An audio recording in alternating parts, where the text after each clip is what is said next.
Voilà, on va commencer. Les gens vont arriver petit à petit. Donc, bienvenue à tous. Merci d'être présents pour la 8e édition de l'Instant Recherche de la Fondation Croix-Rouge française, consacrée à la résilience.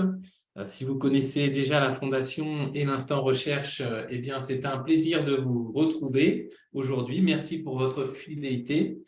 Si vous découvrez la Fondation, à l'occasion de cet événement, au nom de toute l'équipe, eh bien, je vous souhaite la bienvenue et je vous remercie pour votre intérêt pour nos activités, que je vous invite à mieux connaître en parcourant notre site, dont je vous communiquerai tout à l'heure l'adresse dans le fil de discussion du Zoom. Sachez en tout cas, si vous ne le savez déjà, que la Fondation Croix-Rouge française est une fondation reconnue d'utilité publique, dédiée au soutien à la recherche francophone sur l'action humanitaire et sociale, en attribuant des bourses et des prix de recherche. Elle porte la volonté de la Croix-Rouge française de promouvoir la connaissance scientifique et l'innovation sociale pour faire avancer l'action au service des plus vulnérables en France et dans le monde. Alors, peut-être plus concrètement, pour vous expliquer, mettre la recherche en sciences humaines et sociales au service de l'action signifie pour nous fournir un accompagnement complet des acteurs humanitaires et sociaux dans la satisfaction de leurs besoins en recherche, allant de l'identification de ces besoins à la fourniture de recommandations tirées des enseignements scientifiques et en passant par un suivi des travaux de terrain menés au plus près de ces fragilités. Alors, la Fondation travaille notamment en lien constant avec les volontaires du mouvement Croix-Rouge et Croissant-Rouge, en proximité avec leur société nationale, comme on dit, et ainsi de nombreux programmes de recherche sont initiés en collaboration directe avec la Croix-Rouge française et les entités du mouvement et construits en réponse à des problématiques opérationnelles remontées par les salariés ou les bénévoles. Ces recherches portent principalement sur 4 thématiques: la santé, l'accès aux soins, les risques épidémiques, les migrations et déplacements de population, les catastrophes et la transition humanitaire. Et ils sont conduits dans des zones géographiques assez larges, de la France métropolitaine aux territoires ultramarins, l'Afrique subsaharienne et le Proche-Orient. La Fondation œuvre enfin évidemment à diffuser les savoirs créés auprès de tous les acteurs humanitaires via plusieurs types de publications, des articles scientifiques, des policy briefs de 4 pages, une collection d'ouvrages chez Cartala, la collection Devenir humanitaire, et une revue alternative humanitaire accessible librement en ligne et voilà, que je vous invite à découvrir aussi sur notre site via des liens aussi qu'on pourra vous communiquer au cours de l'événement. Et pour que tous ces savoirs portent leurs fruits, bien sûr, et qu'ils nourrissent les débats et encouragent des collaborations entre les mondes académiques et opérationnels, nous organisons chaque année des événements scientifiques. En France, ce sont nos rencontres de la Fondation, des journées de restitution des résultats et de débats, mais aussi à l'étranger avec nos conférences internationales, comme ce fut le cas au Sénégal, en Côte d'Ivoire, à Madagascar, au Kenya, au Cameroun ou encore au Liban. Je conclurai ce point sur la Fondation en vous disant que 2023 est une année spéciale pour nous, puisque la Fondation fête ses 10 ans, 10 ans de recherche au cœur des vulnérabilités, l'occasion pour nous de revenir sur tout le travail accompli jusqu'ici, près de 30 prix de recherche remis, plus de 50 appels à bourse de recherche lancés, presque 700 projets reçus en réponse à ces appels, dont une centaine a été soutenue, pour mener des recherches dans plus de 20 pays différents et par des chercheurs de plus de 20 nationalités et 16 disciplines de sciences humaines et sociales différentes. Je vous invite à découvrir l'essentiel de ces 10 années de soutien à la recherche en vous rendant sur la page de notre site, dont on vous communiquera aussi le lien tout à l'heure, où chaque mois, nous vous proposons une sélection de nos travaux les plus emblématiques dans chacune de nos thématiques prioritaires. Cet anniversaire, c'est aussi l'occasion de lancer de nouveaux projets comme une série de podcasts enquête d'humanité qui permettent de découvrir les résultats des travaux de recherche soutenus par la Fondation par la voix de ceux qui les ont conduits. Vous pourrez les retrouver sur notre site, mais aussi sur toutes les plateformes connues de diffusion des podcasts. Et enfin, pour conclure, ces 10 ans sont aussi l'occasion de penser l'avenir afin de poursuivre et amplifier cette dynamique dans l'objectif de toujours mieux saisir et appréhender les grandes mutations que traversent nos sociétés. Et donc, à cette fin, nous travaillons à l'organisation notamment d'un événement en fin d'année, mais dont nous aurons l'occasion de vous en parler plus tard. Ouais. Voilà. Voilà, encore merci pour votre présence pour ce nouvel instant recherche que nous avons choisi de consacrer à la résilience, une notion désormais incontournable qui est désormais dans toutes les bouches et de toutes les crises, employée dans de nombreuses disciplines scientifiques, tout comme dans les champs des politiques sociales, de l'action sociale et de la solidarité internationale.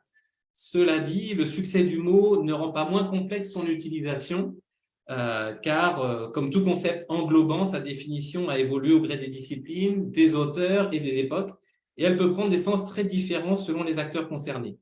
Aussi, ce terme est régulièrement sujet à débat, on le voit, posant pour certains un enjeu sociétal majeur qui ne doit pas conduire à une inégale répartition des responsabilités, voire à une déresponsabilisation des acteurs publics au détriment des populations.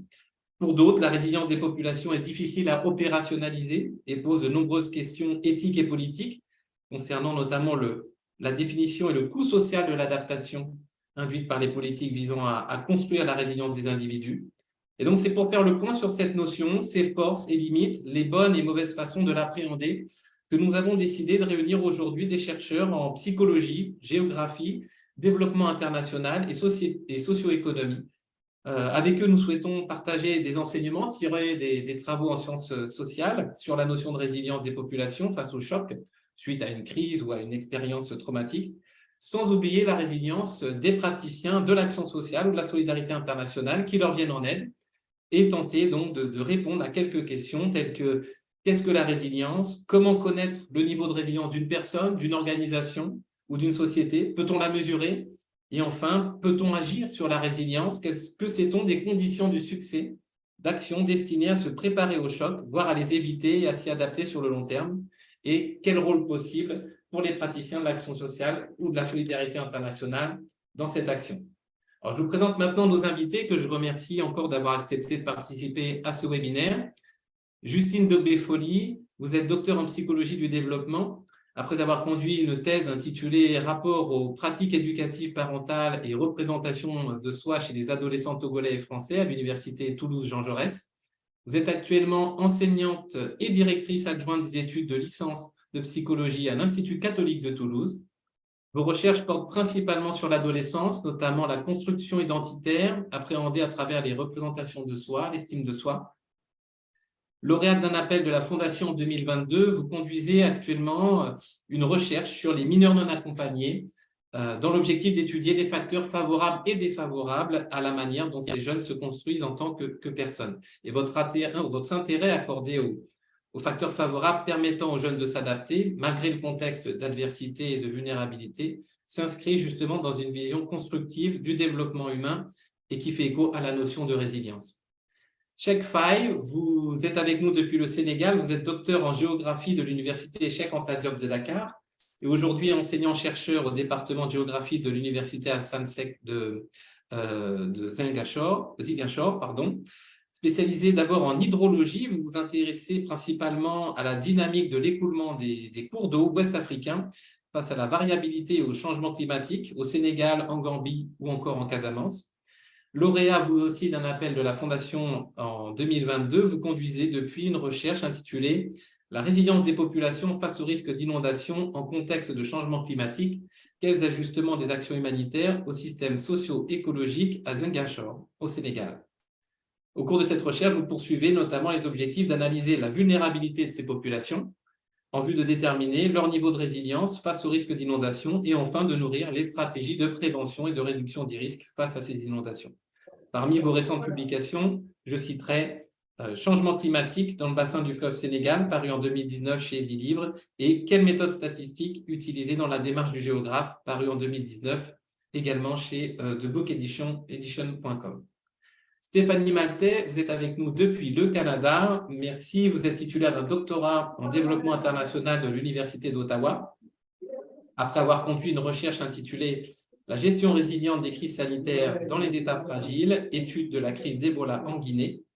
À la suite de ce travail, vous avez réalisé un postdoctorat spécialisé en santé mondiale à l'École de développement international et mondialisation de l'Université d'Ottawa. Aujourd'hui, associé de recherche dans plusieurs universités, vous menez des recherches à l'intersection entre la gestion des crises, la santé mondiale et le développement international, notamment sur la gestion des épidémies, et spécialement l'approche One Health, une seule santé, la localisation de l'aide internationale et la résilience. En 2021, vous avez reçu le prestigieux prix pour jeunes chercheurs de l'Agence universitaire de la francophonie. Et vous aussi, lauréate d'un appel de la Fondation, vous avez conduit et terminé une recherche intitulée « Étude exploratoire de la localisation de la gestion des crises sanitaires au temps de la Covid-19 en Guinée ».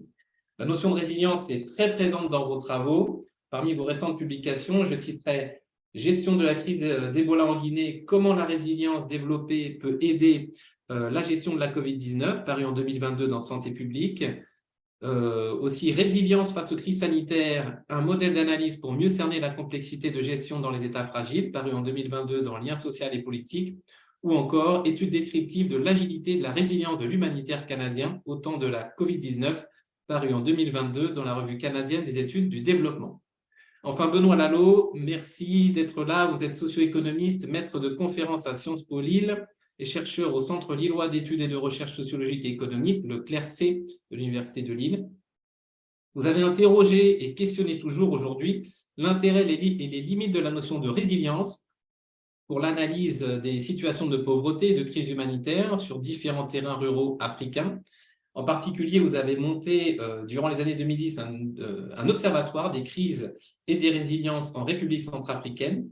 Vous avez consacré de nombreuses publications à la notion de résilience, parmi lesquelles je citerai l'article « Développement, repolitiser la notion de résilience » paru en 2019 dans la revue Projet, qui est la retranscription d'une interview, l'introduction d'un numéro de la revue internationale des études du développement paru en 2018, coécrit avec Perrine Lessus-Benoît et Emmanuel Mbetide Bessan, et intitulé « Introduction, la résilience peut-elle passer de la théorie aux pratiques ?»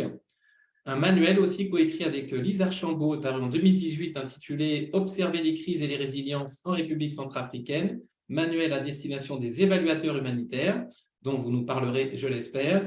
Et enfin, l'article intitulé « À la recherche du paysan résilient, élément de réflexion sur une notion à la mode », paru en 2016 dans les cahiers d'outre-mer.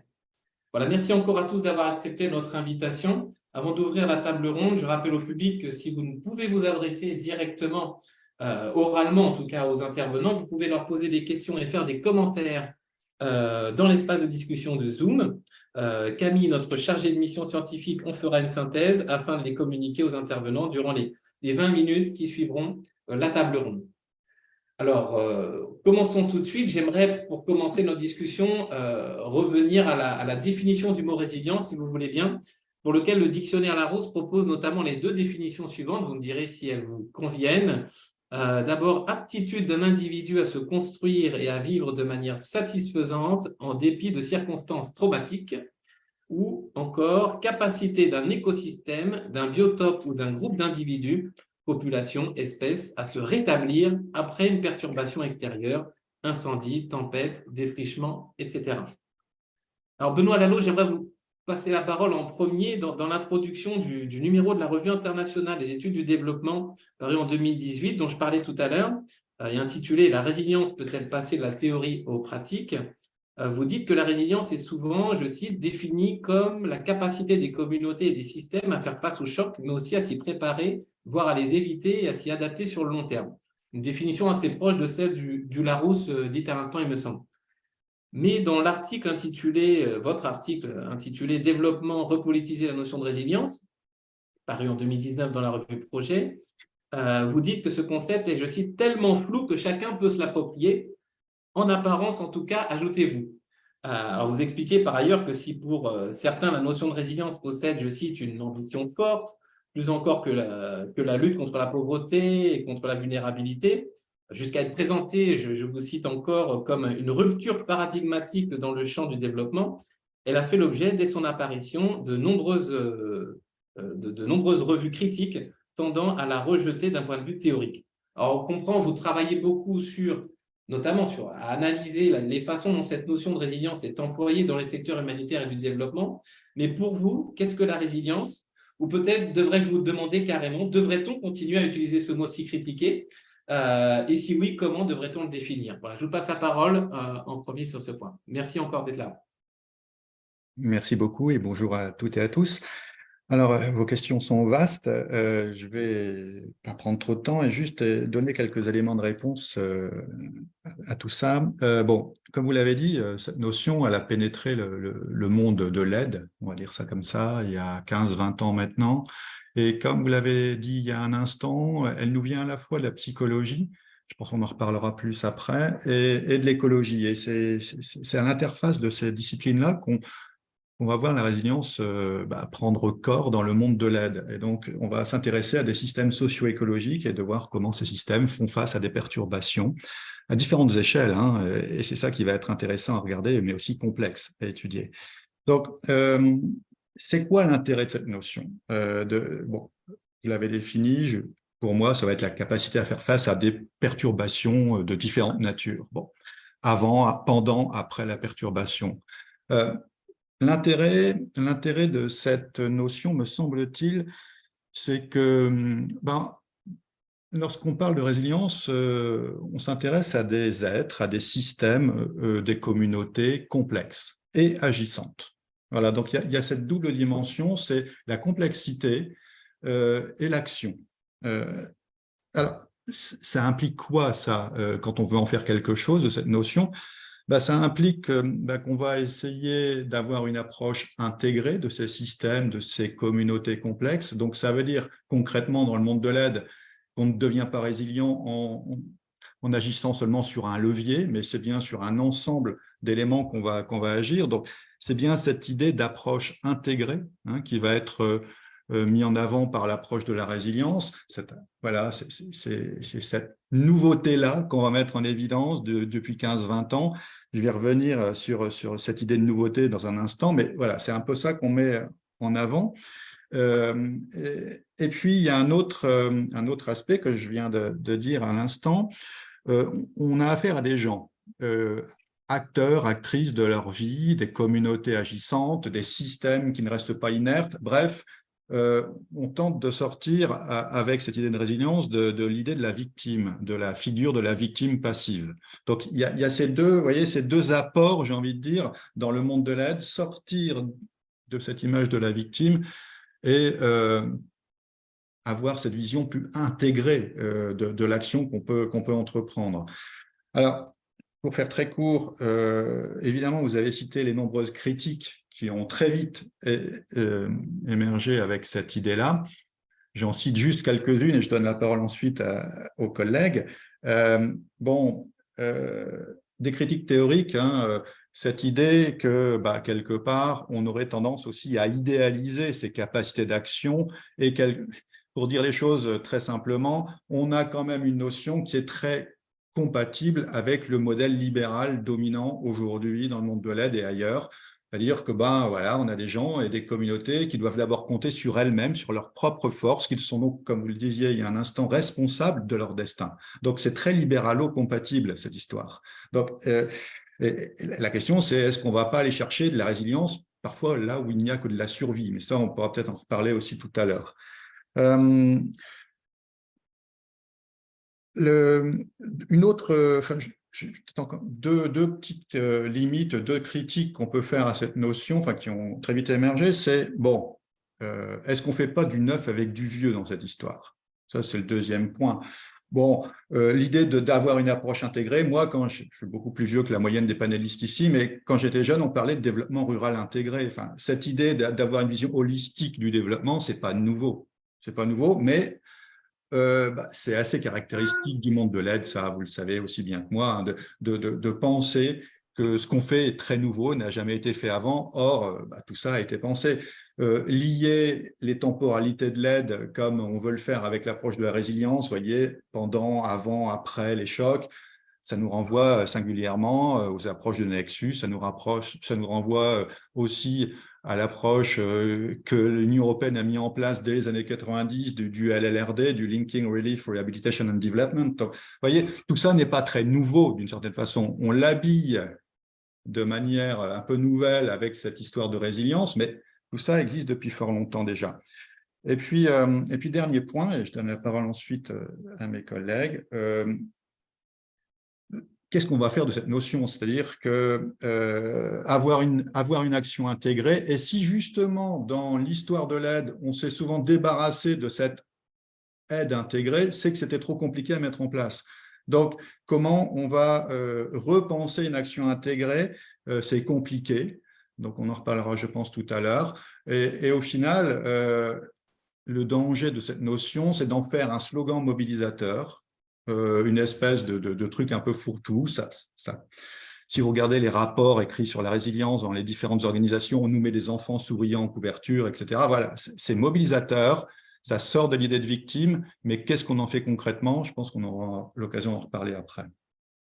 Merci Benoît. Je précise aussi pour le public, restez avec nous parce que je sais, pour avoir lu aussi quelques publications de Benoît, qu'il propose aussi des manières d'aborder la résilience pour qu'elle soit utilisée et en évitant les écueils justement de la notion. On en reparlera tout à l'heure. Justine, je vous passe la parole. La notion de résilience a été largement popularisée en France par les psychologues et notamment par Boris Cyrulnik dès les années 80. Vous, en tant que psychologue, j'imagine que c'est une notion qui a traversé votre parcours durant votre formation et qui aujourd'hui aussi est une notion que vous travaillez pour vos recherches. Comment est-ce que vous la définissez, cette notion de résilience, et comment vous l'abordez-vous dans vos recherches? Je vous passe la parole. Ok, merci Vincent.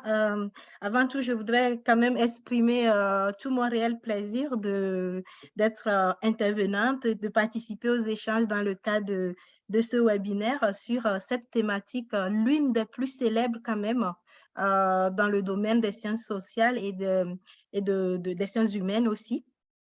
Alors, pour ma part, la résilience, c'est une thématique qui renvoie justement à une idée par rapport au développement du sujet.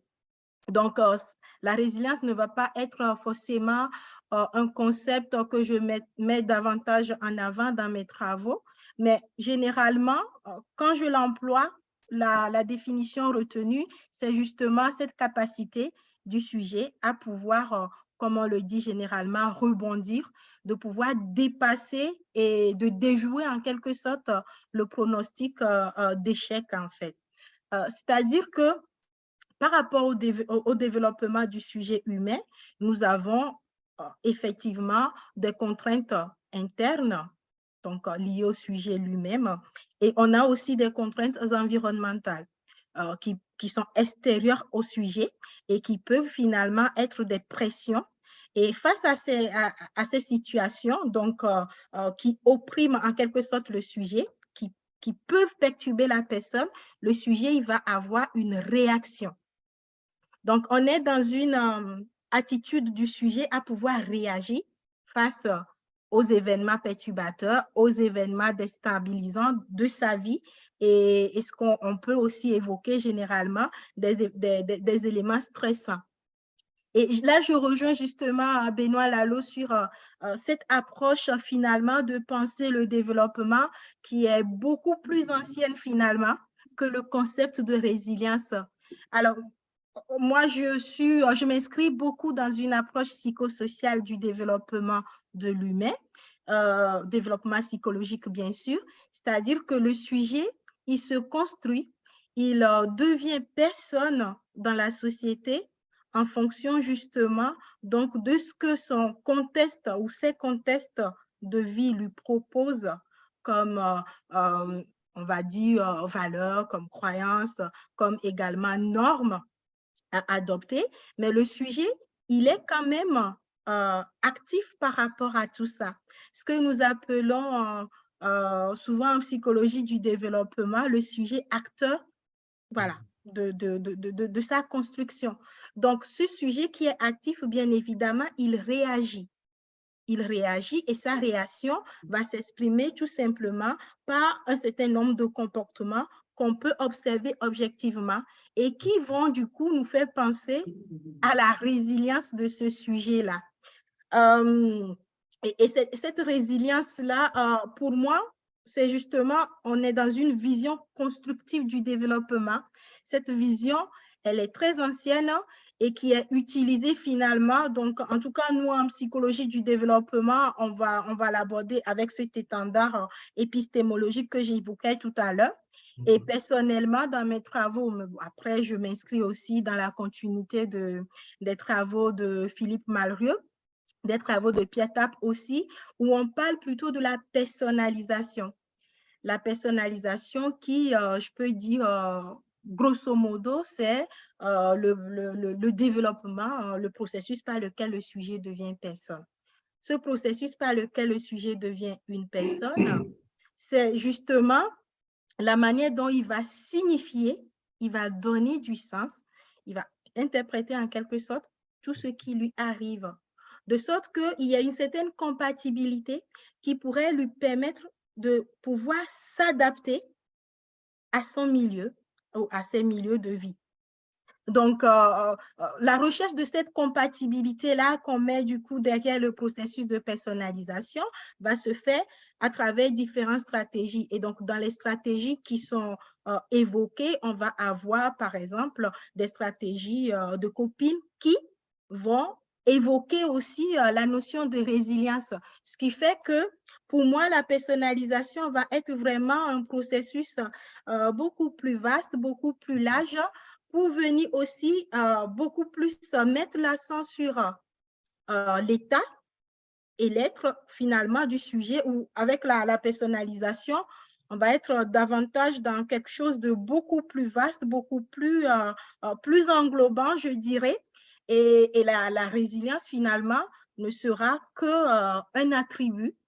C'est pour ça justement aussi qu'on évoque des verbes d'état pour qualifier les personnes qui sont résilientes. Là, je fais un clin d'œil à l'un des auteurs qui travaille beaucoup sur le sujet de la personnalisation, donc Pierre Tappe, avec qui justement je collabore actuellement sur le rapprochement ou les rapports entre la notion de personnalisation et de résilience.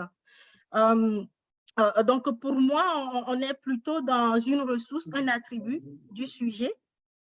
Et cet attribut-là, il est tout simplement, il va permettre au sujet de pouvoir s'adapter. Et associé à cette adaptation, il y a aussi l'idée de satisfaction par rapport à la satisfaction du point de vue de la personne elle-même, mais aussi du point de vue de son entourage. Donc, la dimension objective finalement par rapport à la capacité de résilience de la personne, on peut aussi pouvoir l'évoquer à partir donc de la manière dont le sujet qui fait face à un certain nombre d'adversités, de vulnérabilité, arrive tout simplement à pouvoir mobiliser des ressources pour participer à des activités avec d'autres personnes. Donc, j'appelle là la question de la participation sociale de la personne. Je pense que je pourrais revenir là-dessus tout à l'heure. Merci Justine. Cheikh Faye, je vous passe la parole. En tant que géographe, vous travaillez notamment, je le disais tout à l'heure, sur les notions de risques environnementaux, et donc avec vos outils de géographe, voilà, vous parcourez un petit peu tous ces risques, vous essayez de les cartographier, de les sonder. Donc, cette notion de résilience fait partie désormais de vos objets d'étude, à l'instar de nombreux autres géographes qui, avec les conséquences du changement climatique aussi, ont pris pour objet d'étude les conséquences de ces changements climatiques. Comment est-ce que vous, en tant que géographe, vous définissez la résilience et l'abordez dans vos recherches? Merci Jean, merci Vincent de m'avoir donné la parole. Je commencerai comme l'ont fait mes prédécesseurs par remercier la Fondation La Croix-Rouge pour avoir choisi notre projet et pour l'avoir financé, mais également pour avoir choisi ma modeste personne pour participer à ce panel ô combien important et qui traite sur la question de la résilience. Effectivement, comme l'ont dit mes prédécesseurs, la résilience est un concept qui est très complexe à définir et globalement, les définitions diffèrent en fonction des disciplines. Chaque discipline la définissant en fonction de son obédience. Et en tant que géographe, la résilience est un concept qui est très largement étudié, bien sûr, comme vous l'avez si bien dit, et elle est définie, la résilience, comme effectivement en rapport avec les risques et catastrophes auxquels les populations ne cessent de faire face, risques et catastrophes comme les inondations dans lesquelles nous travaillons dans le cadre de ce projet. Donc, bien que ce concept soit un peu difficile à définir et qu'il n'y ait pas de consensus concernant la définition, compte tenu de l'importance de ce concept, mais également de la diversité des disciplines qui l'étudient. Donc, dans des études sur les catastrophes qui nous intéressent, nous géographes, la résilience peut être considérée comme la capacité de toute organisation à rebondir ou à reprendre ses activités normales après qu'un événement se soit produit. Donc, voilà comment nous concevons le terme de résilience. Donc, principalement, la résilience est considérée comme une condition ou un trait ou un processus ou un résultat qui peut se plier, mais pas se causer, pas se casser. Donc, la résilience est liée à la capacité des unités sociales à réduire les effets de catastrophe. Et c'est là où ça intéresse la géographie, parce que pour revenir à la définition de notre discipline, qui est une science qui est à l'interface entre le social et le spatial, donc si on utilise ici la capacité des unités sociales, ça fait trait au vocable social. Et maintenant, pour ce qui est des catastrophes, globalement, ici, il s'agit des catastrophes naturelles telles que les inondations. Et là, ça résume globalement la caractérisation de la géographie en tant que discipline. Donc, la résilience est liée à la capacité des unités sociales à réduire les effets des catastrophes et à poursuivre les activités de relèvement après une catastrophe. Ça peut être les inondations, ça peut être la sécheresse, ça peut être le changement climatique et j'en passe, pour réduire la perturbation des engagements sociaux. Donc, de plus, la résilience est connue comme la capacité des individus à continuer à travailler dans des conditions défavorables données, parce que c'est à la suite d'un fait social qui a entraîné une perturbation, ou à la suite d'un phénomène naturel, ça peut être un cataclysme naturel qui intervient quelque part et qui a entraîné une perturbation de l'activité de l'homme. C'est la capacité de l'homme à pouvoir résister par rapport à ce fait qui est intervenu, que ce soit un fait social ou bien une catastrophe naturelle, qui résume en quelque sorte le concept de résilience. Donc, la résilience est le niveau de capacité et de ressources de toute communauté pour s'organiser avant et pendant tout événement dangereux. Ça peut être les inondations, dans lequel nous travaillons dans le cadre de ce projet. Donc, la résilience est connue comme la stratégie ou la force d'une personne ou d'une société à s'adapter pour faire face à toute situation traumatisante, que ça soit un fait social ou bien un phénomène naturel, pour revenir toujours à ce qui intéresse la géographie, et poursuivre ses activités normales. Donc, quelle que soit l'ampleur du phénomène ou bien du fait social qui a entraîné la perturbation, il faut que en rapport avec sa résilience, que l'homme arrive à poursuivre ses activités de façon normale. Donc, la résilience aux catastrophes naturelles est liée aux perturbations résultant des phénomènes naturels et humains et à la capacité d'adaptation de la communauté. Donc, pour mieux caractériser ce terme de résilience, là, il y a la combinaison de 3 critères par rapport à la résilience. D'abord, le premier critère, c'est la capacité du système ou bien de l'individu à rester dans le même domaine, mais à faire face au changement qui est intervenu dans le système. Ça, c'est le premier critère de caractérisation de la résilience. Le deuxième critère de caractérisation de la résilience, c'est la capacité de l'individu bien du système à se réorganiser par lui-même, sans l'aide de l'extérieur. Et évidemment, le troisième et dernier critère, toujours pour caractériser la résilience, c'est la capacité de l'individu bien d'un système à apprendre à faire face aux conditions qui sont intervenues dans son milieu de vie. Donc, l'idée de base de la résilience communautaire est de rebondir à la position précédente après tout événement négatif, que ça soit un fait social ou bien un phénomène naturel qui est intervenu dans dans sa vie. Donc, la résilience communautaire a été identifiée de diverses manières par différents chercheurs, mais nous, en tant que géographes, la résilience communautaire, nous la concevons comme étant une condition dans laquelle la communauté va rebondir pour remédier des mesures. Il est également inventé. La résilience communautaire est un processus de transformation plutôt que de s'attaquer aux forces de la communauté. Donc voilà globalement, pour ne pas trop monopoliser la parole, quelques éléments de perception ou de conception, de caractérisation du concept de résilience pour nous géographes. Merci. Merci, Cheikh, merci beaucoup. Stéphanie, je vous passe la parole maintenant. Vous avez travaillé, je le disais tout à l'heure, sur la résilience des systèmes de santé publique des États dits fragiles, je mets fragiles entre guillemets, comme la Guinée, notamment face aux crises épidémiques, ainsi que sur la résilience des ONG aussi et des praticiens de la solidarité internationale qui ont besoin de plus en plus fort de s'adapter, voire de se réinventer dans un contexte de crise écosystémique qui se succèdent et qui sont aussi imprévisibles qu'irréversibles. Je pense notamment à votre article intitulé « Études descriptives de l'agilité et de la résilience de l'humanitaire canadien au temps de la Covid-19 » paru en 2022 dans la revue canadienne des études du développement.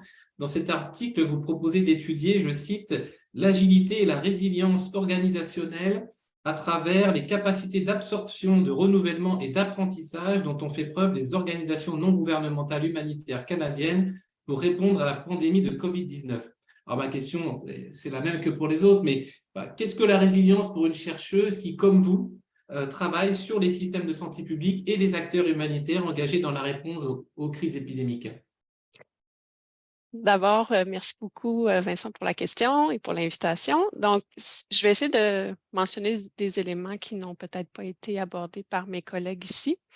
On a abordé le fait qu'en psychologie, ça a beaucoup teinté la résilience dans le domaine du développement, mais aussi si on revient dans un autre domaine complètement, quand on pense à la physique, en génie. On parlait de résilience, comme quoi quand un matériau ou quelque chose, un objet subit un choc ou une pression continue, il peut être capable, s'il est résilient, de retrouver son état initial. À la différence, quand on parle de la résilience dans le domaine socio-écologique, on ne veut pas nécessairement revenir à l'état initial. Donc, on veut se transformer des fois pour dépasser l'état initial et s'améliorer. Donc, dans mon approche face à la résilience, j'adopte plutôt cette optique de ne pas nécessairement revenir à l'état initial après un choc, mais de se transformer, s'adapter et tout ça. Donc, ceci dit, bon, la résilience requiert certaines capacités, un degré d'auto-organisation, comme Cher a dit, degré d'apprentissage, d'adaptation au système. Et selon toutes les différentes disciplines, il y a des thèmes, des mots-clés qui reviennent quand on pense à la résilience, comme on a entendu dans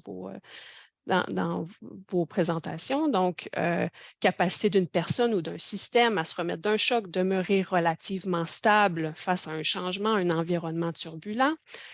Donc, la résilience peut être individuelle, institutionnelle, communautaire, organisationnelle et tout dépendant des secteurs, là, on va l'étudier d'une certaine façon. Donc, dans mon cas, quand j'étudie les systèmes de santé, leur résilience, qu'est-ce qu'un système de santé résilient? C'est un système qui est capable d'absorber les chocs liés à une urgence sanitaire complexe. On revient à la théorie de la complexité dont Benoît parlait tout à l'heure. Donc, capable d'être réagir à un choc dans ce système complexe tout en continuant à offrir des services sanitaires réguliers dans la mesure du possible, en laissant les autres secteurs du pays pleinement fonctionnels. Donc, quand on pense là, à la COVID-19, est-ce qu'il y a un pays dans le monde qui a été capable de demeurer pleinement fonctionnel et ne pas se concentrer uniquement sur la COVID? Je vous mettrai au défi d'en trouver un. Donc, les systèmes de santé ont montré leur faiblesse et la résilience n'était pas tout à fait au point.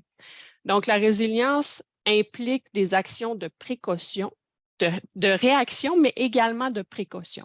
Donc, en temps de paix, quand il n'y a pas une crise, dans mon cas, une crise sanitaire, puisque c'est celle que j'étudie, c'est là qu'il faut travailler à renforcer la résilience. Mais ça, on en parlera un peu plus tout à l'heure. Donc, en dernier point, on parlait de la résilience des organisations, des ONG, dans le contexte canadien. comment je l'ai étudié, c'est justement ça. Bon, comment les organisations étaient préparées? Est-ce qu'elles ont été très déstabilisées face à la COVID-19? Est-ce qu'elles ont pu poursuivre leur travail sur le terrain ou non? Et selon justement certains critères d'adaptabilité, de capacité initiale, et de ce que j'ai remarqué, peut-être qu'on aura l'occasion d'en reparler, c'est que les ONG étaient déjà à la base assez résilientes, donc étaient habituées à être un peu déstabilisées et avaient ces capacités à adopter une approche flexible, par exemple dans la gestion, ce qui n'était peut-être pas le cas dans d'autres secteurs d'activité qui sont habituellement dans un ils n'ont pas l'habitude, en fait, de travailler dans des contextes de crise, dans le domaine privé, par exemple. Donc, j'ai étudié un peu cette résilience organisationnelle à travers capacité financière, aptitude à développer un plan B, la force humaine, donc toutes les ressources humaines, est-ce qu'elles-mêmes étaient résilientes puisqu'elles font partie de l'organisation? Est-ce qu'elles avaient des mécanismes de contrôle des risques, de l'expérience? L'expérience aussi va teinter la résilience d'une organisation ou même d'une personne. Mes collègues pourront en parler. Donc,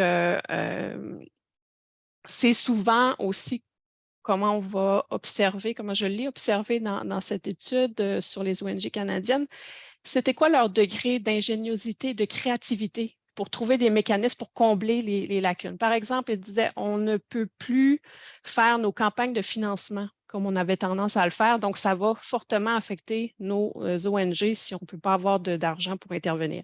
Donc, ils ont fait preuve de créativité pour créer des nouveaux mécanismes de financement malgré les consignes de santé publique et finalement, la plupart ont réussi à tirer leur épingle du jeu. Donc, j'arrêterai là-dessus. On aura l'occasion d'en rediscuter dans les prochaines questions.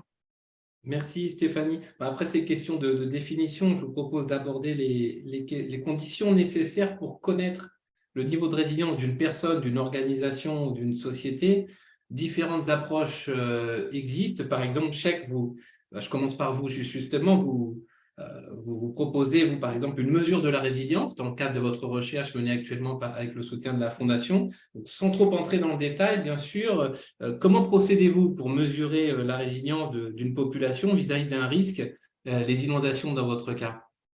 Merci Vincent de m'avoir redonné la parole. Donc, justement par rapport à votre interrogation, je dirais d'emblée qu'il existe plusieurs outils d'évaluation de la résilience, plusieurs outils qu'on peut utiliser effectivement pour mesurer la résilience par rapport à un risque. Et dans le cadre de notre projet qui porte sur les inondations, effectivement, parmi les différents outils de caractérisation de mesure de la résilience, nous en avons retenu un, à savoir la boîte à outils ArcD, qui a été développée pour mesurer la résilience des communautés. C'est développé par le GOL.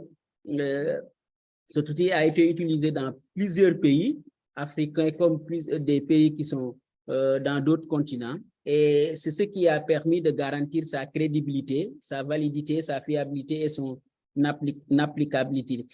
Donc, le long processus de recherche et de test a assuré un bon développement de cette boîte à outils qu'on appelle ArcD.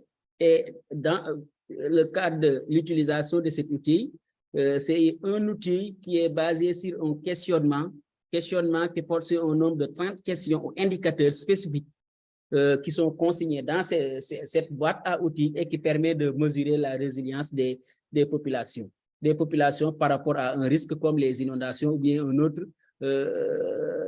autre catastrophe naturelle. Donc, la boîte à outils ArcD peut aider non seulement à mesurer la résilience de la population ou bien de la communauté, mais aussi à montrer les domaines qui nécessitent une attention immédiate par rapport, par exemple, aux mesures qui doivent être prises pour lutter contre, pour relever le niveau de résilience des populations. Donc, la mesure de la résilience communautaire est très importante dans l'élaboration de plans de réduction contre les catastrophes et l'intégration de la RC, la réduction des risques de catastrophes dans le processus de développement. Donc, si des autorités concernées ne sont pas conscientes du niveau de résilience des différentes communautés, les plans de développement ne seront pas fluctueux. Donc, c'est la raison pour laquelle cet outil-là est fondamental et ça permet de voir quels sont les niveaux par rapport aux stratégies d'adaptation à mettre en place par rapport à un risque de catastrophe indiqué, quels sont les niveaux qu'il va falloir apporter, au niveau desquels il va falloir apporter une aide par rapport aux populations. Donc, une image plus claire de la résilience de la communauté peut être développée si la communauté a la possibilité de partager ses points de vue liés à la RRC, le risque de catastrophe naturelle. Donc, impliquer les communautés dans tous les aspects de la résilience au risque de catastrophe aiderait à créer une appropriation et à assurer la durabilité des interventions. Donc, l'utilisation de cet outil impliquant la communauté dans la mesure de la résilience doit être privilégiée. Donc, cette boîte à outils que j'ai utilisée dans le cadre de ce projet est efficace et nécessaire et ça permet de soutenir les autorités concernées en termes de mesure de la résilience de la population et en leur fournissant également des éléments pour les planifications futures, ça veut dire voir sur quel levier il va falloir apporter des solutions. Quels sont les niveaux les plus bas par rapport à la vulnérabilité de la population et quel niveau d'aide doit être apporté pour relever le niveau de résilience des populations. Donc voilà quelques éléments que je voulais apporter par rapport à l'outil que nous avons utilisé dans le cadre de ce projet qui porte sur la résilience des populations face aux inondations dans la ville de Ziguinchor. Merci. Merci, Cheikh. Justine, je vous repasse la parole. Je rappelle que vous travaillez dans un contexte très particulier où vous êtes auprès des mineurs non accompagnés autour de Toulouse. Quels sont selon vous les prérequis nécessaires à une connaissance juste de la résilience de cette population si spécifique? Ok. Je vais peut-être repréciser le contexte de cette recherche très intéressante et particulière. Donc, sur des mineurs non accompagnés, en fait, les mineurs non accompagnés, ce sont des adolescents pour la plupart. Donc, ils ont entre 12 jusqu'à 18 ans et puis même des jeunes adultes aussi, hein, jusqu'à 20 ans. Donc après, voilà, là, on va être plutôt sur des jeunes majeurs, comme on les appelle. Et donc, en fait, ce projet de recherche mineurs non accompagnés, acteurs de leur construction identitaire, c'est un projet où l'ambition est de pouvoir relever auprès donc de ces jeunes MNA quels sont les facteurs que eux ils perçoivent comme étant favorables, propices à la manière dont ils se développent en France, donc notamment dans la région Occitanie, Toulouse, Montpellier, et aussi quels sont aussi les facteurs qu'ils évoquent comme étant finalement défavorables, un peu qui pourraient avoir des conséquences négatives dans leur adaptation, leur intégration en France. Et donc, cette population est une population qui est considérée comme étant marquée par d'importantes vulnérabilités. Donc, ce sont des jeunes en grande vulnérabilité, des vulnérabilités psychiques qui ont connu des traumas, donc qui peuvent être des sujets présentant le trouble du stress post-traumatique, qui peuvent aussi avoir pour comorbidité tout ce qui est trouble de l'anxiété généralisée, donc la dépression, l'anxiété. Et donc, on est sur de la vulnérabilité qui souvent revient comme une idée lorsqu'on parle de résilience. Donc, la résilience, elle est aussi évoquée par rapport à des vulnérabilités, par rapport aussi à de la précarité. Et la précarité, je voudrais préciser qu'on n'est pas que sur de la précarité économique. On est aussi sur une sorte de pauvreté sur le plan psychique au regard donc d'événements de vie douloureux connus par ces jeunes-là. Et généralement, donc en tout cas dans la recherche que je mène actuellement, les personnes qui travaillent, des professionnels, pas forcément des chercheurs auprès de ces jeunes, il y a justement cette notion de résilience qui est évoquer pour caractériser ces jeunes. Un autre concept aussi qui est souvent évoqué, c'est survivant. Donc, que Benoît a évoqué tout à l'heure, donc ils sont considérés comme des survivants. Donc, généralement, il y a ce parallèle hein, qu'on fait entre être résilient et être survivant. Et donc, pour moi, je m'intéresse essentiellement à tous les aspects de leur socialisation, de la prise en charge qu'ils ont actuellement en France et de la manière dont ils arrivent tout simplement à l'état actuel, mais aussi dans une sorte de projection dans le futur. Et cette projection, cette anticipation de leur devenir n'est pas non plus coupée de ce qu'ils ont été. Donc, leur histoire, l'histoire notamment du parcours migratoire qui, pour la plupart, en tout cas, évoque un parcours émaillé de violences. Ça peut être des violences sexuelles, des violences physiques aussi. Et finalement, comment ils arrivent à continuer le développement de leur être, de qui ils sont, avec ces adversités diverses et plurielles. Et donc, les facteurs favorables permettent, selon moi, en tout cas, donc selon mon ancrage théorique et épistémologique, finalement, à savoir comment est-ce que ces jeunes arrivent à dépasser tout simplement ces adversités. Mais avec une nuance toutefois que le fait de pouvoir dépasser ne signifie pas non plus qu'il n'y a plus de présence tout simplement d'une sorte d'angoisse par rapport à ce qu'ils ont pu connaître par avant. Donc, dans la manière d'évaluer tout simplement ces facteurs favorables en fait à leur devenir, qui font écho, en tout cas pour moi, à la notion de résilience, il y a justement le fait de leur donner la parole et de savoir ce qu'eux, ils disent. Moi, ça va être cet outil-là, de les interroger eux-mêmes par rapport à leur vécu. Donc, c'est leur perception et comme je le disais tout à l'heure, dans le processus par lequel le sujet il devient personne, il y a justement la manière dont il signifie tout ce qu'il vit. Donc, en les interrogeant sur leur vécu, ça permet justement de pouvoir saisir finalement quel est l'impact donc de tout ce qui est mis en place autour d'eux pour pouvoir en quelque sorte booster, on va dire aussi augmenter la résistance, la capacité de leur pas-choc émotionnel finalement. Donc, leur donner la parole, mais aussi évaluer ce que je fais aussi dans le cadre de cette recherche. Je fais des entretiens avec eux semi-directifs.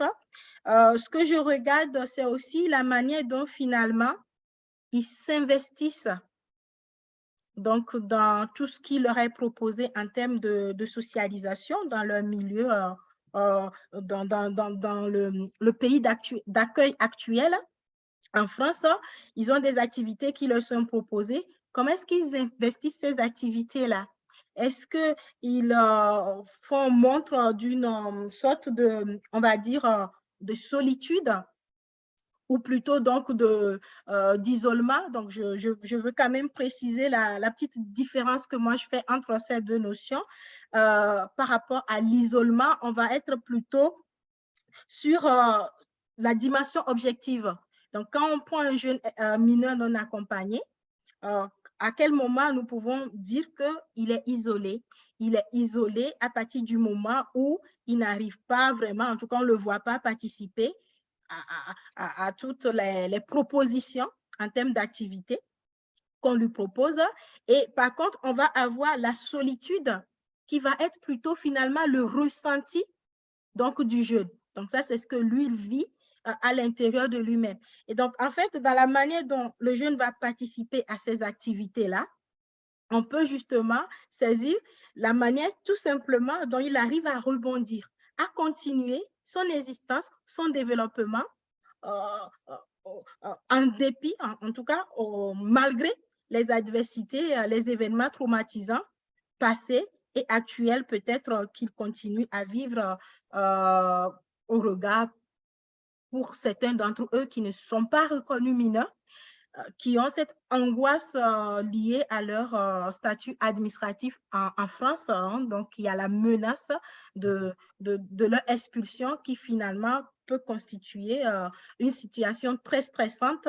Comment, par rapport à cette angoisse très forte, très marquée, ils arrivent quand même à pouvoir s'adapter et aussi dans la relation avec les autres mineurs non accompagnés. Donc là, je parle finalement aussi donc de la dynamique groupale.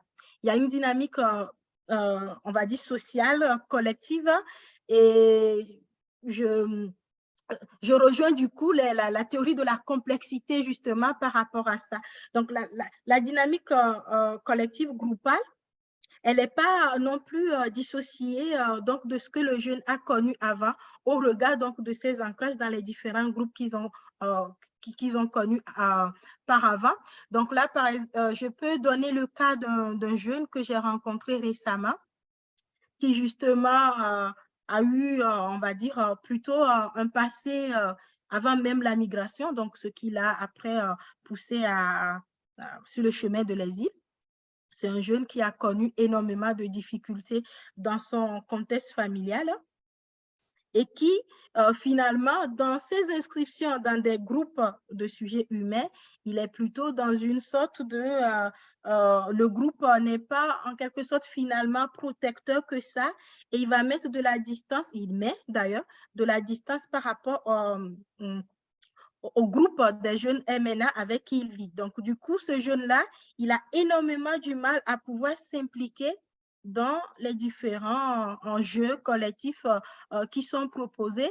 Et là, on est plutôt, on va dire, sur un niveau de résilience qui est en quelque sorte, on va dire, au plus bas chez ce jeune-là, mais qui s'entend aussi au regard de son histoire familiale, son parcours migratoire émaillé de violence, et que finalement, ce qui peut justement amener à une sorte de conclusion que la résilience, c'est une sorte de réserve psychologique que le sujet peut avoir.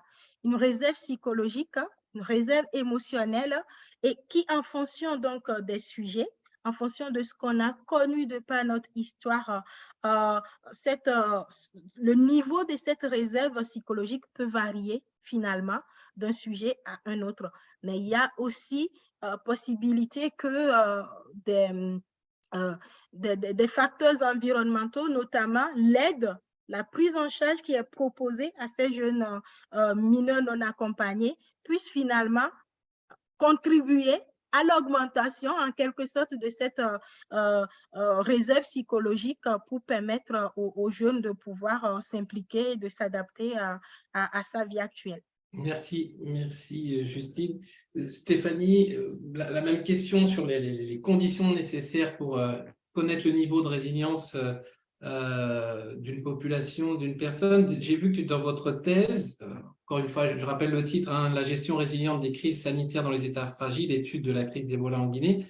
Votre travail avait notamment consisté à analyser les méthodes d'intervention des humanitaires internationaux, locaux, nationaux, ayant participé donc à la gestion d'Ebola en Guinée par rapport, je cite, aux variables de la résilience sanitaire, précisément en analysant l'évolution des 5 caractéristiques de la résilience sanitaire développées par un auteur dont je vous laisserai nous parler si vous souhaitez. Voilà. Donc, je vous pose la même question qu'aux autres participants, en vous demandant peut-être plus précisément à vous en quoi cette approche, combinée avec d'autres, hein, parce qu'on n'avait pas fait que ça, vous a permis de sonder pertinemment le niveau de résilience des ONG dans le contexte de votre recherche.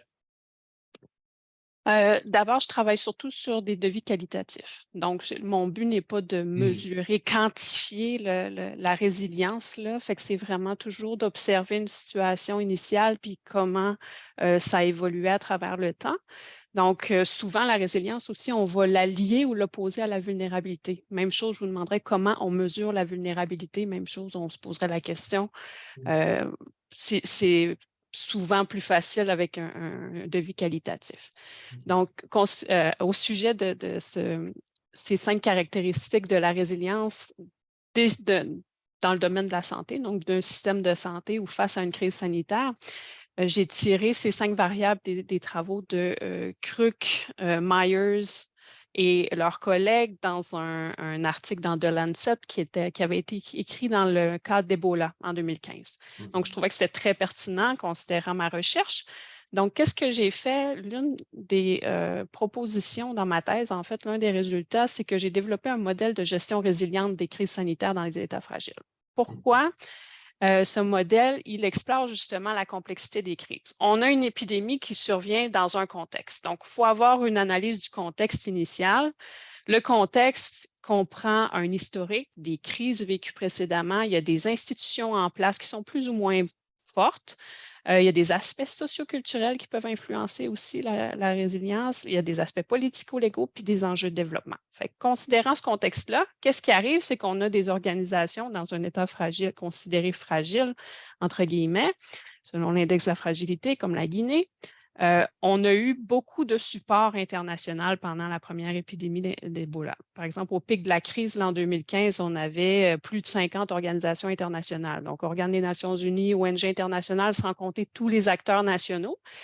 Donc, dans cette analyse factorielle, donc au milieu de mon modèle, qu'est-ce que je fais? C'est que chacune de ces organisations a une dimension intra-organisationnelle, c'est-à-dire que chaque organisation a ses propres mécanismes de gestion, de prise de décision, de communication, a ses propres ressources, capacités, expériences, etc. Donc, chacune a aussi un peu sa culture organisationnelle qui va influencer ses méthodes d'action. Puis quand on met nos 50 et voire beaucoup plus avec les institutions nationales ensemble, ça prend une dimension interorganisationnelle. Donc, comment ensemble elles vont interagir pour gérer, se coordonner pour gérer une crise. Donc, il existe des mécanismes de communication interorganisationnelle, coordination, les rôles et responsabilités, ce qui sont bien connus. Et toute cette analyse-là nous permet d'aller ensuite analyser notre résilience du système de santé ou du système de réponse à l'épidémie selon les 5 composantes qui sont la conscience, la diversité, l'autorégulation, l'intégration et l'adaptabilité. Qu'est-ce que c'est en gros? La conscience, c'est connaître ses forces et ses vulnérabilités. Déjà, si on a une bonne idée où sont nos faiblesses, ça va être plus facile d'intervenir. Diversité, en gros, il faut que le système soit capable de faire face à une variété de défis sanitaires. Donc, toutes sortes de crises, que ce soit un risque biologique, que ce soit une épidémie ou un accident nucléaire, il faut être capable de réagir un peu à tout. Autorégulation, ça fait référence à l'habilité à cerner rapidement, isoler la menace dans le cas d'une épidémie, qu'on puisse cerner la menace pour pas qu'elle se propage puis elle devienne une pandémie.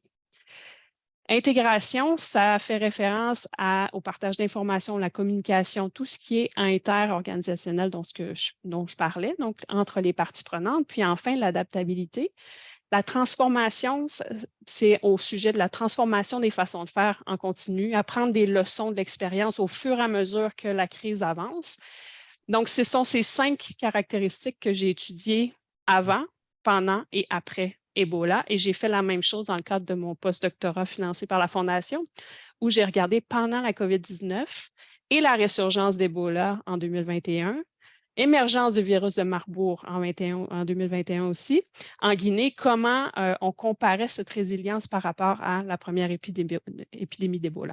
Donc, en gros, c'est comme ça que moi, je l'étudie. Merci Stéphanie.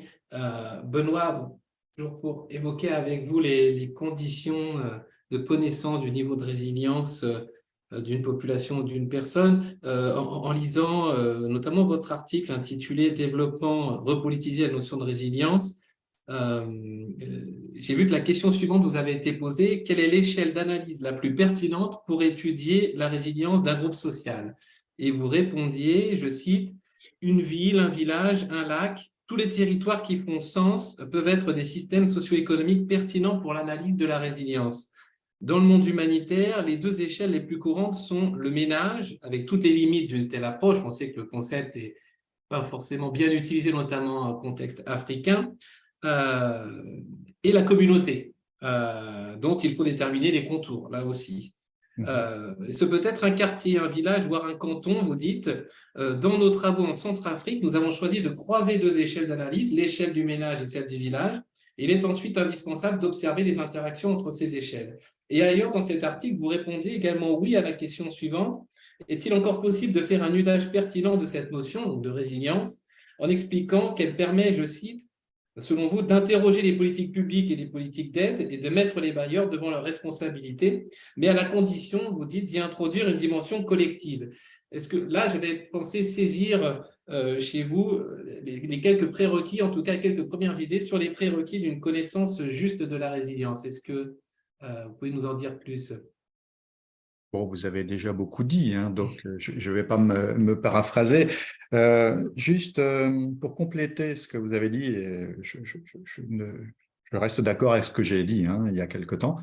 Donc, moi, je pense que, pour rebondir aussi sur ce qui a été dit par mes prédécesseurs juste à l'instant,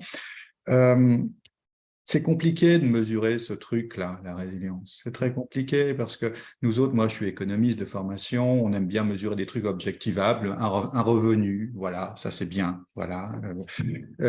Mesurer une capacité, c'est très compliqué. C'est évidemment compliqué, surtout qu'elle est intertemporelle, cette capacité. Vous voyez. Donc finalement, quand on regarde les tentatives de mesure de la résilience, on va surtout, moi je pense que plutôt que d'évaluer des états, des moments donnés, des choses binaires, oui, non, on est résilient, on n'est pas résilient, ce qui est intéressant, c'est de mesurer des processus, d'évaluer des processus, de suivre des processus. Et qu'on soit à l'échelle d'un village, d'une communauté, notion dangereuse, mais d'une communauté ou d'un enfant, par exemple, comme dans les travaux de Justine, ce qui me semble vraiment intéressant, c'est de prendre le temps, d'observer. Et donc, pour moi, le meilleur dispositif pour suivre, pour comprendre la résilience, pour essayer de l'évaluer, c'est un dispositif d'observatoire. Donc, en gros, on revient souvent auprès des mêmes gens ou auprès de la même communauté, du même village. Ce que je disais dans cette interview que vous citiez, c'est en fait, on revient auprès de tout ce qui fait sens pour les gens, quoi. Enfin, voilà. Si c'est le campement pastoral, ben voilà, c'est ça, ce sera notre entrée. Si c'est le village, c'est notre entrée, etc. Enfin, voilà. Si c'est la famille, c'est notre entrée. Il faut regarder la résilience à l'échelle qui fait sens localement. Voilà. Mais il faut regarder les processus en jeu. Et ça, c'est compliqué. Nous, c'est ce qu'on a essayé de faire en Centrafrique, vous le disiez il y a un instant. On n'a pas réussi. On n'a pas réussi tout simplement parce que ça demande du temps, ça demande donc de l'argent, ça demande une continuité, ça demande une capacité de nos interlocuteurs à sortir des évaluations standardisées, mais à l'aune desquelles ces gens-là sont évalués par les bailleurs, par exemple. Donc, vous voyez, on est confronté à une incapacité du système ici à évaluer en continu des pratiques, des processus, à faire du qualitatif. Le mot a été employé par mes prédécesseurs il y a un instant. C'est vrai que c'est fondamental. On ne peut pas comprendre la résilience par des choses binaires uniquement quantitatives. Ce n'est pas possible à mon sens. Donc, voilà, on s'est un peu cassé les dents sur toutes ces difficultés-là, quoi. Analyser des trajectoires, des processus, prendre le temps, le qualitatif, croiser les différentes échelles qui font sens localement, vous voyez, c'est compliqué. Et juste pour terminer là-dessus, moi j'insiste sur, je l'ai déjà dit tout à l'heure, quand on essaye d'évaluer la résilience, surtout ne pas voir la résilience partout. Je vais vous dire les choses comme je les ressens, comme je les écris aussi. Pour moi, un pauvre résilient, c'est un oxymore. Pour moi, un enfant des rues résilient, c'est un oxymore. C'est-à-dire c'est incompatible. On n'est pas résilient quand on vit dans la rue. On est comme vous le disiez, Justine, on est un survivant. Donc, moi, dans nos travaux, nous, on essaye de distinguer trois grandes phases un peu archétypiques. C'est la survie, la résistance, la résilience. Tout est une question qualitative, quoi. Quel est notre niveau d'autonomie, quel est notre niveau de capacité d'action notre niveau de capacité à se projeter dans le futur. Je suis désolé, mais moi, j'ai pu traîner pas mal de fois dans des camps de déplacés internes en Centrafrique. Il n'y a pas de résilience dans les camps de déplacés internes. Il y a des gens qui survivent ou qui résistent au mieux à la propreté du quotidien. Peut-être qu'ils le seront plus tard résilients, mais on peut pas, faut pas chercher la résilience là où il n'y en a pas. Voilà, c'est un petit peu ça que je voulais dire quand même. Il faut vraiment faire attention aux termes qu'on utilise, quoi. Voilà, et je souscris tout à fait à ce que disaient Justine et Stéphanie aussi il y a un instant. Voilà pour compléter tout ça. Merci Benoît. C'était pour conclure, je voulais qu'on évoque ensemble et j'allais vous passer la parole directement les conditions du succès d'actions destinées justement à mieux se préparer au choc, voire à les éviter ou s'y adapter sur le temps long.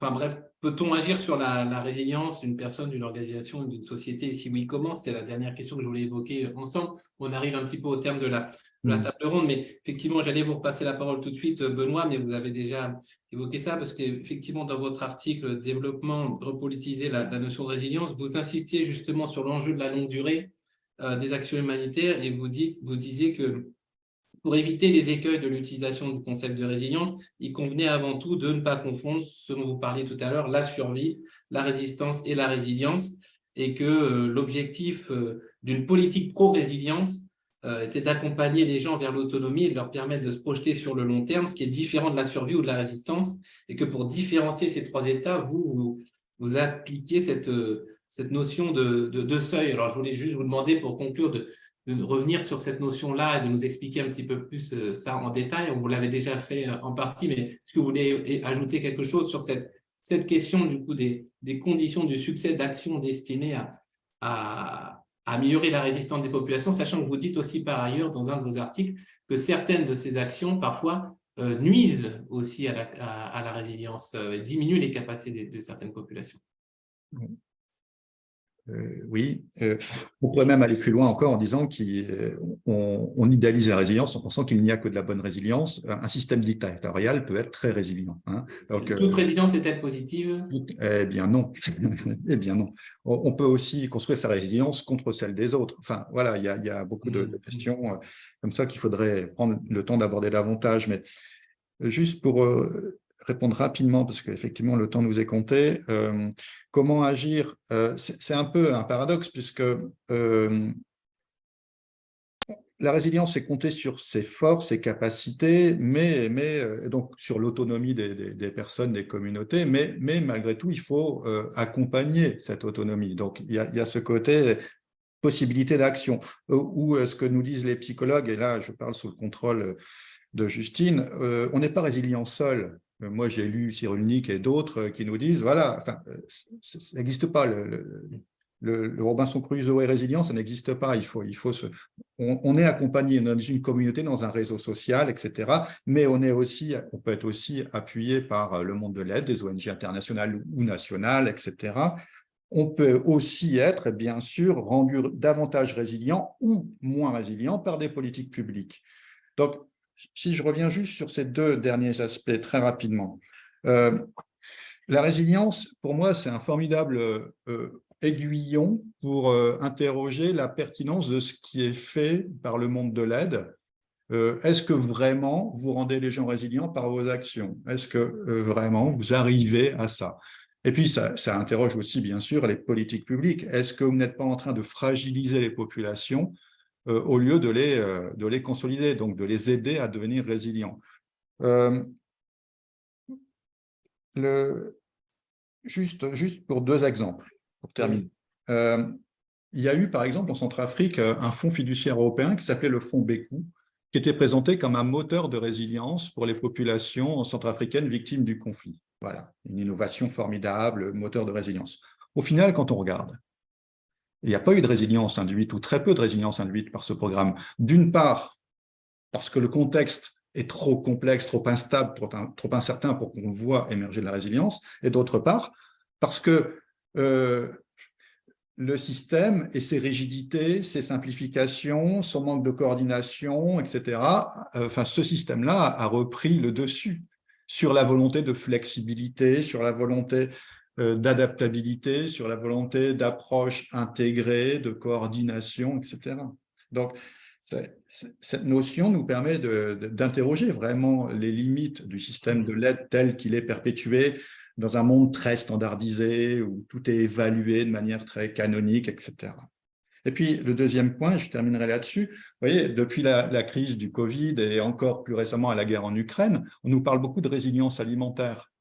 Mais qu'est-ce que ça veut dire? Qu'est-ce que ça veut dire? La résilience alimentaire,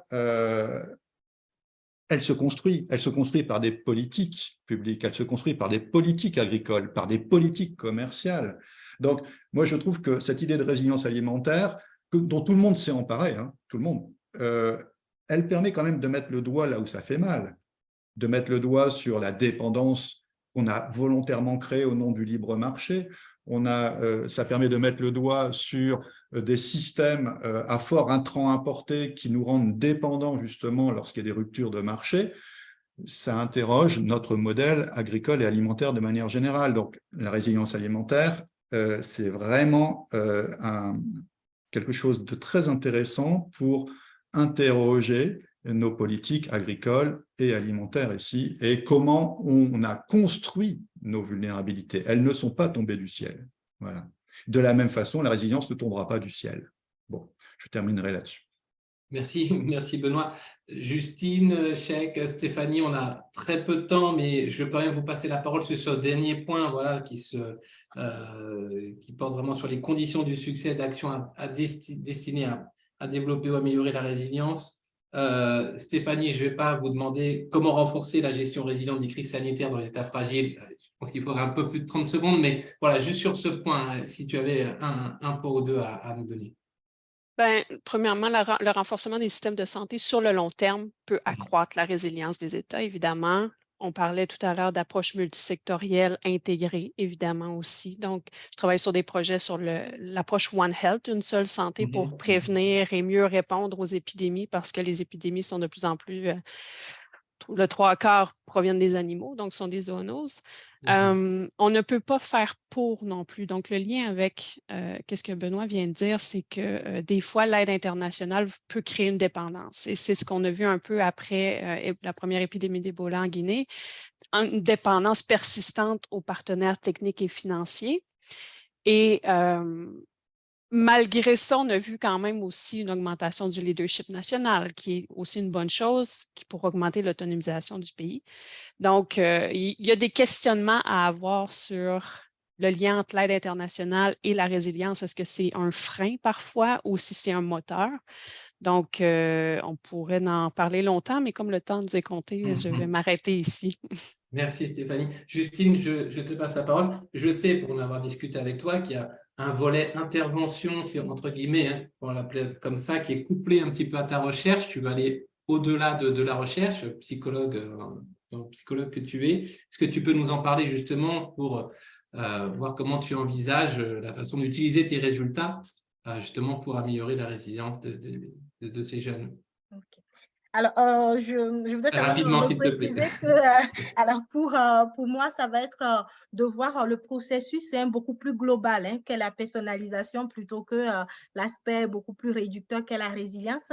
Donc, voilà, développer un dispositif qui vient finalement soutenir la manière dont ils vont pouvoir s'adapter tout simplement à leurs différents environnements de vie, le milieu scolaire, le milieu professionnel, etc., etc. Mais pour moi, en fait, accompagner tout simplement, on va dire, l'idée, la capacité du sujet à pouvoir dépasser les vulnérabilités, à se construire, à se reconstruire d'une certaine façon, que d'aucuns associent à la résilience, c'est aussi de pouvoir accompagner la personne dans son émancipation, dans son autonomisation. Et cela passe justement par déjà comprendre la manière dont ces sujets évoquent bien évidemment leurs vulnérabilités qui ne sont pas forcément quelque chose qu'on peut mesurer. Alors moi, je ne parle pas vraiment de mesure, je parle vraiment d'évaluation, même d'appréhender, puisqu'il va être question plutôt de choisir certains éléments clés pouvant être observables avec bien évidemment aussi les devis qualitatifs pour voir ce qui peut être apporter. Et je crois fermement, c'est une question de conviction aussi épistémologique, scientifique, que tous les autrui significatifs, c'est-à-dire les personnes, les éducateurs, les moniteurs, tous les professionnels de l'accompagnement qui gravitent un peu autour donc, de ces personnes vulnérables, sont là justement pour pouvoir apporter, pour appuyer, augmenter les ressources psychologiques donc, de ces jeunes mineurs non accompagnés. Et le dispositif d'intervention qui est envisagé justement, c'est de leur proposer un espace où ils viennent justement essayer de donner du sens à ce qu'ils ont vécu et aussi leur proposer une sorte de projection. Donc, c'est là où ça peut faire un peu écho au modèle économique de la résilience, le plan, la question du plan. Donc, en psychologie du développement, on va plutôt parler donc, de dimension anticipatrice et de stratégie de projet, puisque cela va permettre au sujet d'avoir un but à atteindre et ben, du coup, de pouvoir se mobiliser vers la réalisation de ce but-là et en s'investissant dans diverses activités. Voilà, je pense que je m'arrête là. Merci Justine Chek. Le mot de la fin sera pour vous. Je le rappelle, un des objectifs de votre recherche actuelle, c'est de nourrir les stratégies de prévention et de réduction des risques face aux inondations. Alors, sur ce lien entre recherche et action, comment allez-vous utiliser vos résultats sur les différents niveaux de résilience et de vulnérabilité, justement, pour parvenir à améliorer ces questions de prévention? Effectivement, comme l'ont déjà dit mes prédécesseurs, contrairement à ce qu'on pourrait penser, la résilience n'est pas un trait génétique fixé à la naissance. Donc, en fait, ce serait une capacité du cerveau qui est modifiable, mais surtout entraînable. Les experts expliquent plus particulièrement la résilience grâce à des concepts nommés de locus de contrôle. Les gens peuvent avoir un locus de contrôle externe et interne ou quelque part entre les deux. Donc, la résilience était liée à plusieurs sphères du cerveau. Donc, qui est à augmenter la résilience des populations, effectivement, participe à pouvoir les aider à pouvoir faire face aux contraintes auxquelles les populations font face. Maintenant, pour revenir effectivement au sujet sur lequel nous travaillons dans le cadre de ce projet, effectivement, comme on en a déjà discuté, les résultats de nos travaux, effectivement, au finish, nous avons décidé de mettre un policy brief, comme vous l'avez dit, essayer de voir maintenant en rapport avec la vulnérabilité qui est une partie intégrante de cette étude que nous faisons, une vulnérabilité multidimensionnelle que nous avons ailleurs à utiliser pour voir les différents niveaux de vulnérabilité de la population, comme l'a dit tout à l'heure la collègue. Et effectivement, la caractérisation du niveau de résilience des populations. Donc, toutes ces informations ont une fonction principale. Comment aider les populations qui vivent dans les zones inondables ou bien inondées de la ville de Ziguinchor, comment les aider à pouvoir faire face à ce risque. Donc, voilà globalement comment ces résultats combien importants auxquels nous allons aboutir, nous pouvons les utiliser en rapport avec les autorités pour pouvoir les aider à avoir de la matière pour pouvoir apporter des solutions face aux inondations dans la ville de Ziguinchor. Merci. Merci, Chek. Eh ben, Camille me fait signe qu'on n'a pas de questions ni de commentaires dans le chat du Zoom. Donc, écoutez, je vous propose, si vous avez quelque chose à ajouter, n'hésitez pas. Profitons des quelques secondes qui nous restent. Voilà, je vois que quelques participants lèvent la main, mais encore une fois, vous ne pouvez pas intervenir oralement. Vous devez nous transmettre vos questions et commentaires par écrit dans le fil de discussion du Zoom, donc n'hésitez pas. Sinon, bien, nous allons clore tout simplement cette 8e édition de l'Instant Recherche, à moins que Benoît, Justine, Stéphanie ou Chiak, vous avez quelque chose à ajouter. Faites-moi signe. Mais sinon, voilà, nous allons en rester là. Je vous remercie énormément pour votre participation. Je crois que ça a vraiment bien fonctionné. L'objectif, je le rappelle, c'était de réunir des chercheurs spécialistes de sujets très différents, hein, entre votre objet d'étude, Benoît, Stéphanie, les épidémies, Chek, les catastrophes, les inondations en tant que géographe, et Justine par l'approche psychologique, l'étude des mineurs non accompagnés. Mais tous les quatre, vous utilisez, vous discutez de résilience, mais vous employez ce concept plus ou moins et différemment, de façon différente. Donc, l'idée, c'était voilà, d'engager une discussion entre des experts pour qui ce concept est important, ne serait-ce que parce que pour certains comme Benoît, vous étudiez aussi la façon dont il est employé dans le secteur du développement, secteur humanitaire, mais de manière très différente. Donc, je crois que vos regards très différents sur ce terme nous ont appris beaucoup de choses. Voilà, sur ce mot qui est passé vraiment dans le langage courant et qu'on entend tous les jours. Donc, je pense que forcément, ça a fait un petit peu de bien. Donc, merci beaucoup à vous quatre. Merci à tous d'avoir assisté à ce webinaire. Il a été enregistré, il sera bientôt disponible sur la chaîne YouTube de la Fondation. On pourrait le revisionner et le diffuser. Je vous donne rendez-vous en novembre prochain pour un prochain instant recherche. On parlera de genre et action humanitaire. On discutera notamment de la place des femmes au sein des instances de gouvernance des ONG, mais aussi des conditions du succès d'actions destinées à rétablir une équité dans l'accès aux droits et aux soins entre hommes et femmes, notamment, à bien prendre en compte tous les déterminants socioculturels qui sont à l'origine des inégalités entre hommes et femmes et qui doivent être pris en compte par les humanitaires, notamment quand ils travaillent en matière d'accès aux soins. Donc, on verra ça en novembre avec vous. Et puis, d'ici là, rendez-vous sur le site de la Fondation, je vous l'ai dit, régulièrement, nous enrichissons notre page des 10 ans avec une sélection de nos meilleurs papiers, vidéos, voilà, depuis 10 ans qui témoignent des différents événements et différentes recherches soutenues par la Fondation. Donc, n'hésitez pas à revenir régulièrement sur notre site et voilà, et à suivre notre actualité. Vous pouvez vous inscrire à notre newsletter si besoin, nous suivre sur les réseaux sociaux. Encore merci à tous et à très bientôt pour un prochain instant recherche. Merci. Merci Benoît, merci Stéphanie, merci Cheikh, merci Justine. Merci. Au revoir, merci. Pour Madame Justine, là, je serai à Toulouse normalement en septembre. Donc, c'est pourrait qu'on se voit. Parfait. Rendez-vous est pris. Okay. Merci Cheikh, merci à tous. Allez, merci. Au revoir. OK.